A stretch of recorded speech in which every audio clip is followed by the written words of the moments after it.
కొంచెం వ్యక్తిత్వంలో దీనత్వం, కాస్త సత్ప్రవర్తన, మనుషుల ముందు వ్యవహరించే తీరు, దేవుని ముందు కొంచెం వ్యవహరించే తీరు నాకు అబ్బింది.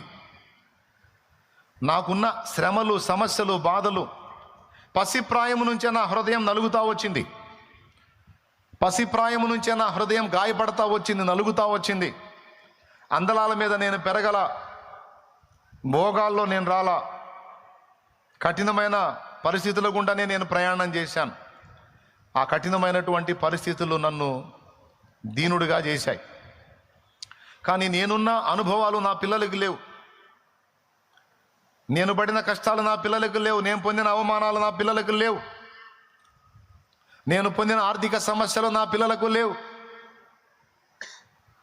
నేను పొందిన ఇబ్బందులు నా పిల్లలకు లేవు అనుకుందాం.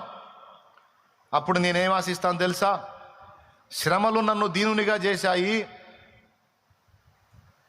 నా పిల్లలు కూడా దీనులు కావాలంటే వాళ్ళు కూడా కొంచెము శ్రమను అనుమతించాలి, లేమిని అనుమతించాలి, ఇబ్బందిని అనుమతించాలి. ఎందుకంటే వాళ్ళకు కూడా నాలాంటి వ్యక్తిత్వ సౌందర్యం రావాలి, వాళ్ళు కూడా దీనులు కావాలి అంటే బాధలు పొందిన అనుభవం వాళ్ళకు కూడా ఉండాలి అని నేను కోరుకుంటా.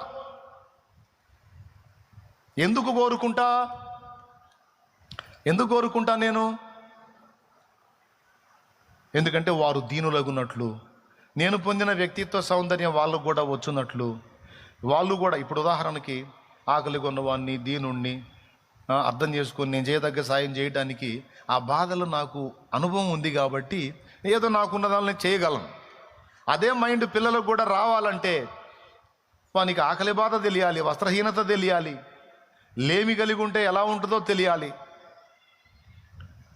అవమానాలు ఎలా ఉంటాయో తెలియాలి, ఎదురు దెబ్బలు ఎలా ఉంటాయో తెలియాలి, నలుగురిలో నిలబెట్టి అవమానపరిస్తే ఆ గాయం ఎలా ఉంటుందో తెలియాలి,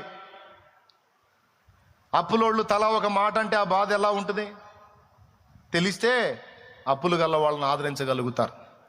కాబట్టి నా పిల్లలు కూడా మంచి వ్యక్తిత్వ సౌందర్యం పొందినట్లు కొద్ది కాలం వాళ్ళకి అనుభవాలు ఉంటే తప్పేమీ లేదని నేను అనుకుంటాను తప్ప వాళ్ళ బతుకంతా అలా బతకాలని నిద్రలో కూడా నేను అనుకోను. అలాగనే అనుభవాలు వద్దనుకుంటానా? కావాలి. ఎందుకంటే వాళ్ళు దీనులకు సహాయం చేయనట్లు వారు కూడా దీనులై బ్రతుకున్నట్లు, అంతవరకే కానీ వాళ్ళ బతుకంతా అలా ఉండాలని నేను కోరుకోను. ఏమంటే మీరు అనుకోరా? నువ్వు అనుకో పెద్దాయన, మా ఓడికి అసలు బాధ్యతలు తెలియట్లేదండి, కష్టపడి పావుల బేడ సంపాదించి చేశాను, శుభ్రంగా తింటున్నాడు, గాలికి